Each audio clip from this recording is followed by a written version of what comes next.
नमस्कार, आप देख रहे हैं महाबहस। आपके साथ मैं हूं अजय वत्स। स्वागत है आप सभी का। 2017 में राम लहर और 2022 में परशुराम लहर लाने की तैयारी है क्या? क्या छोटे छोटे दल बड़े जलवे दिखाएंगे क्या? क्योंकि सभी बड़े दल छोटी छोटी दलों पर या छोटी छोटी जातियों पर, समूहों पर नजर जमाए हुए हैं, डोरे डाल रहे हैं। दरअसल क्या विपक्षी दलों की कोशिश इस बार यूपी विधानसभा चुनाव को विकास और राम से अलग जातीय समीकरण पर लाने की है क्या? ब्राह्मण सम्मेलन की तैयारी कराने जय श्री राम की नगरी अयोध्या पहुंचे बीएसपी के नकुल दुबे ने बताया है कि बीएसपी के सतीश मिश्रा जी बिकरू के विकास दुबे के शूटर रहे अमर दुबे की पत्नी खुशी दुबे की पत्नी का केस लड़ेंगे।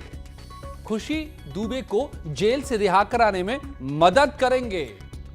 चुनाव के वक्त खुशी दुबे को लेकर के यह हमदर्दी दरअसल यूं ही नहीं है। जो मैंने कहा आपको कि क्या 2022 की जंग में यह जाति नीति है और इसी का हिस्सा है आज महाबहस इसी पर।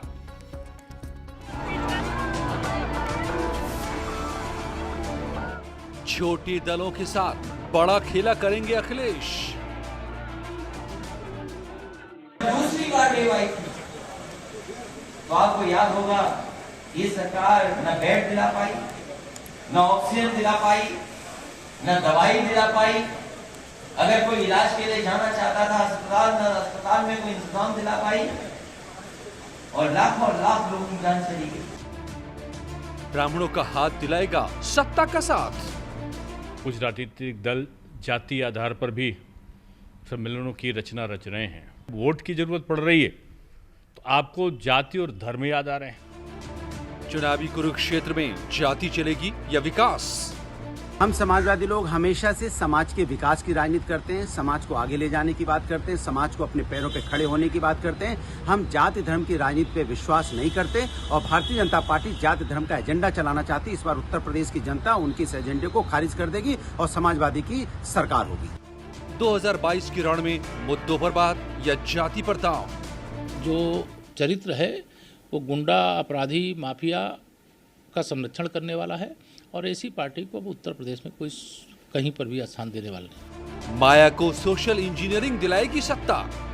मुझे पूरा भरोसा है कि अब ये ब्राह्मण समाज के लोग जो इन्होंने पिछले चुनाव में इनको इनके बहकावे में आकर अपना वोट देकर इनकी सरकार बना दी थी पूरे 5 साल के लिए, अब वो पछता रहे हैं। लेकिन अब मुझे पूरा भरोसा है कि अब ये लोग इनके किसी भी प्रकार के बहकावे में नहीं आएंगे। चुनाव आया तो पार्टियों को ब्राह्मण याद आया।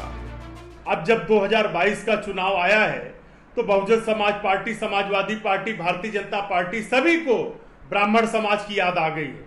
लेकिन अभी तक कहां थे? 2022 की जंग में जाति नीति आज महाबहस इसी पर।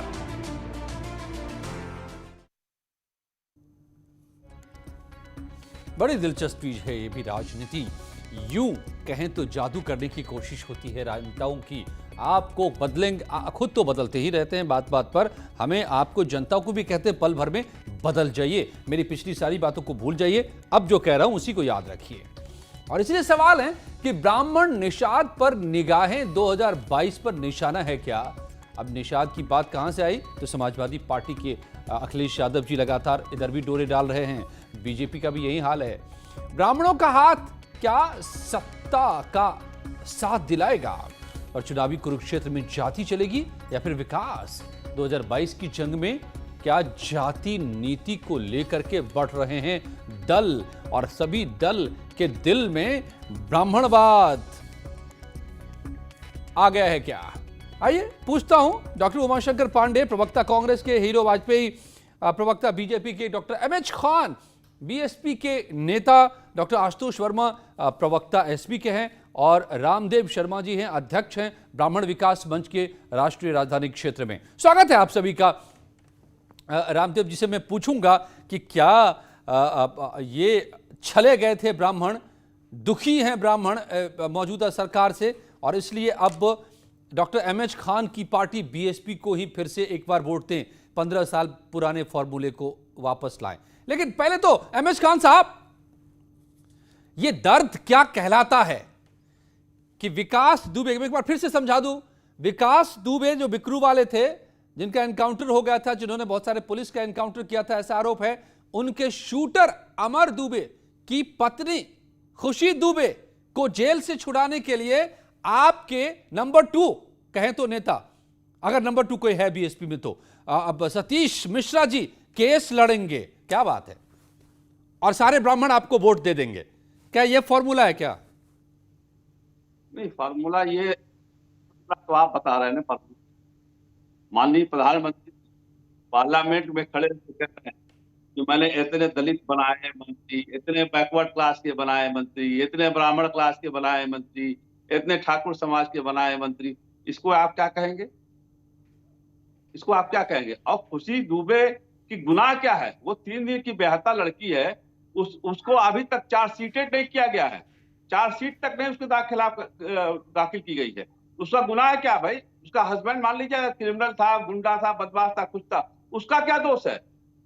आप हमारी पार्टी तो ऐसे नहीं तो कम से कम खान साहब, आपको तो पता होगा, ऐसे हजारों हैं कैदी जेल में जिनको जरूरत है कि तुरंत उनकी मामले की सुनवाई हो, पैरवी हो बड़ी, सतीश मिश्रा जैसे वकील खड़े हों और उनको रिहा करवाएं।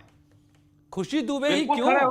इस तरह के कोई केस सामने आएगा हमारे पास, हमारे पार्टी के पास कोई अगर कहता है कि हाँ इस तरह का केस है, तो सतीश मिश्रा जी चुनाव उसको लड़ेंगे और अपनी टीम पूरी लड़ाएंगे। क्यों नहीं लगाएंगे? लगाएंगे। जब खुशी दुबे का इतना बड़ा प्रकरण आ गया, अभी तक चार्जशीटेड नहीं हुई है, तो दोष क्या है? जेल में क्यों बंद है वो? सवाल तो उठता यही ना है। और फिर सवाल इस बात का है कि सर्वजन हिताय सर्वजन सुखाय हमारी पार्टी का नारा है। किसी एक जात बिरादरी से मत जोड़िए, जिसकी जितनी संख्या भारी उसको हिस्सेदारी। तो इस फार्मूले पर हम चल रहे हैं। और सवाल इस बात का है कि